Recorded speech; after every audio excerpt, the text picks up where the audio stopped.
নমস্কার বন্ধুরা, যারা এসএসসি জিডি 2026-এর এখনও ফর্ম ফিল আপ করোনি, তো তাদের কিন্তু তাদের জন্য খুবই একটা গুরুত্বপূর্ণ নোটিশ আছে। তো নোটিশটা কী আছে সেটা তোমাদেরকে আমি পড়ে শোনাচ্ছি। ইংরেজিতে আছে, সেটা আমি বাংলায় ট্রান্সলেট করে দিচ্ছি। তো এখানে দেখতে পাচ্ছ যে important notice, constable GD, central arm police force, CAPF and SSF rifleman GD in Assam rifle examination 2026। তো চলো যে নোটিশে কী আছে সেটা পড়া যাক।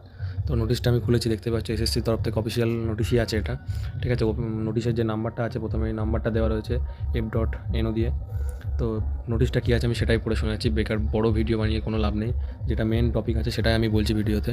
তো দেখো লেখা রয়েছে, it's hereby reiterated that candidates of constable GD in central arm police forces, CAPF and SSF and rifleman in Assam rifle examination 2026, মানে যারা আর কি 2026-এর এসএসসি জিডির পরীক্ষার ক্যান্ডিডেট, তাদের জন্যই আর কি এই গুরুত্বপূর্ণ নোটিশটা। Should submit their online application much before the closing date. মানে যেমন 31/12/2025 এখানে মেনশন করে দিয়েছে। ঠিক আছে, এটাই কিন্তু ফর্ম ফিল আপের লাস্ট ডেট আছে।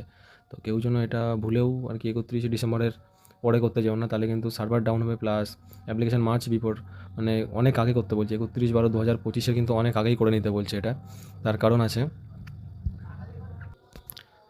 তারপরে লেখা আছে, and not to wait till the last date to avoid possibility of disconnection, inability or failure to log in to the website on account of heavy load on the website during the closing date.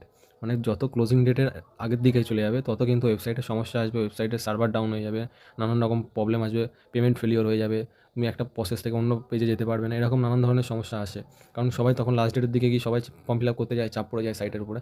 তো সেই জন্য কিন্তু এখানে বলছে যে 31/12/2025 অনেক আগে কিন্তু ফর্মটা সবাই ফিল আপ করে ফেলো।